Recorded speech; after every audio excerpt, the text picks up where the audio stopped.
Hi there. I wanted to start off this year, and I know it's almost February now, but still, with some success-oriented content. Because buying a book is easy, signing up for a course is easy to the extent that you can afford it, watching anime or J-drama, all of it is easy. But making time for it consistently can be a little tricky for many. I've talked to many people over the years about language learning, whether that was Japanese, Chinese, or any language for that matter, and it's always the same story. I just don't have the time. Well, there's usually one more excuse, but I'll address that one later in this video. So no time, huh? Well, I think most people say that because they think it takes a lot of time to learn a language. And of course, it's a long journey, but that doesn't mean it requires a lot of time every single day. Listen here, you don't need to study 5 hours a day, you don't have to study 2 hours or even 1 hour a day. Seriously, I was able to achieve very respectable level of proficiency in Japanese with only 20 to 30 minutes a day. And I don't care what you do with your day, you have 30 minutes. How do I know that? Simply because when I started my online business many years ago, I was still in college and I worked 10 to 12 hours on my business and spent 4 to 6 hours in school. And of course, 8 hours of my beauty sleep. And I was still able to fit in 30 minutes. But Richard, clearly you haven't been paying attention in school because you did not master even basic math. Shut the fuck up. Listen here, for years I had this morning ritual. I get up and make my coffee. I start learning Japanese or Chinese as I drink my coffee. Then I go about my business. I feel great because I made another step towards Japanese mastery each day. And it really pumps you up starting your day with a success. But Richard, how nice of you to have time for a morning coffee. I wake up so early I don't have time for it. You know what? Perhaps you're right.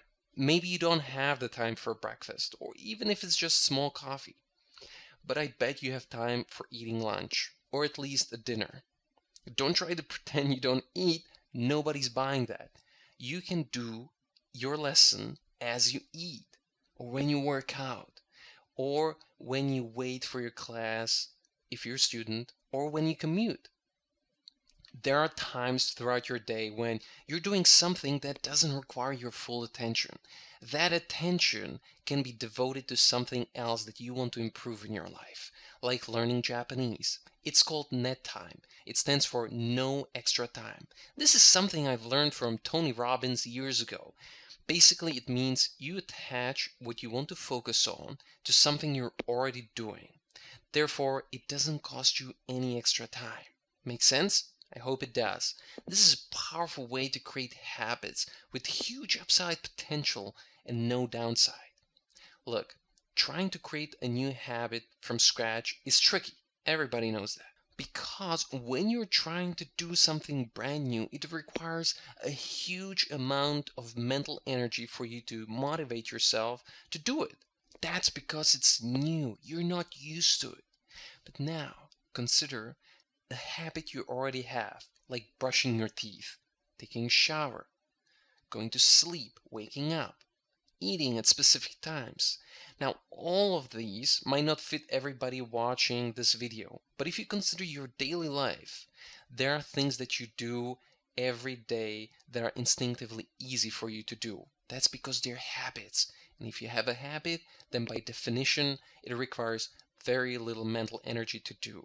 That's how habits work. They're easy to do. Not always easy to develop, but easy to do. So when you develop a habit of studying Japanese, you're going to be blown away by how easy and fast you can progress. Now, use this to your advantage, and you're going to find quickly this to be true. Aside from net time, there's a second way to develop your Japanese success habits, and that's attaching a new habit to an already existing habit. Obviously, this will require the investment of extra time. So if you have 30 minutes to spare in your day, you're good to go. Consider this situation. You have a dog, and you walk your dog 3 times a day, morning, afternoon, evening. You do that because you must. It's your dog. You take care of your furry pal. It's just something you do every day. Now you want to start working out a little. Maybe you do some push-ups or stretches every single day. It would be much harder to just randomly fit into your day and just try to do it that way.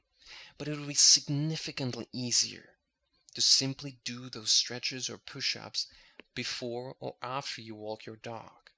It will require much less mental energy for you to be motivated to do it. So you simply attach your new habit to an existing one, and you're going to find that this makes the development of healthy, successful habits a total no-brainer.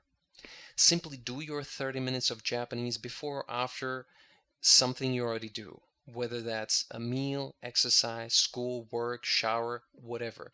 Anything you do consistently, and you're going to be pleasantly surprised that this makes habit development super easy and simple. If you don't have those 30 minutes because of whatever, simply use net time and do your Japanese as you do something else where you don't have to focus as much. Waiting, eating, commuting, that kind of thing.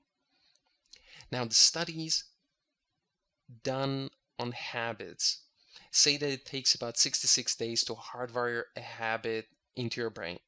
This, however, varies from person to person, and it can be shorter or longer. But about 2 months is a solid bet, and you'll have a success habit for life. If you ever get into a situation where you have to change your schedule, change it using the same principles. Let's say your job has changed. Now you don't have the time to do your morning lesson and you have to do it in the evening. Simply attach your Japanese habit to an already existing evening habit. It may feel a little awkward at first, but nowhere near as bad as if you just try to shove it somewhere at random. And bam, that's it. Now you know how to create powerful habits. And when you have set your success habits, this will virtually guarantee that you're going to take steps towards your Japanese goals every single day. And as Lao Tzu said, even the longest journey begins with a single step. No matter how talented you are or how much of a slow learner you are, if you want to get somewhere, anywhere, all you have to do is take one step and then another and then another. Baby steps. While small at first, will eventually add up to something incredible. That's all I did. Baby steps. So stop being a baby about it and start taking those baby steps. They will inevitably pay off in abundance. And as you find yourself going beyond your original goals, you're going to discover something so much more that will lead you to something absolutely incredible. Now, the second excuse I usually hear is, I don't have anything to study from. There's so many books and whatnot, I don't know where to start. And that's where overwhelm kicks in and it just freezes your system and you're frozen dead in your tracks, which is a guaranteed way to fail. This is exactly why I created my Japanese courses. They make taking those baby steps not only completely straightforward, but perhaps more importantly, very simple. Because I take the extra time to explain everything in as comprehensive manner as possible, as I take you step by step to speaking Japanese confidently with my native Japanese friend, making these the best courses for beginners you're going to find on the internet. So check out our courses on my website and begin developing the habits that will help you discover the extraordinary that's just behind your original goals. And that's where the real Japanese magic is. All I ask is this: take the first step today, and believe me, you'll be glad you did. Sound fair enough? Also, feel free to smash that like button and subscribe for more free content. And I'll see you in the next video.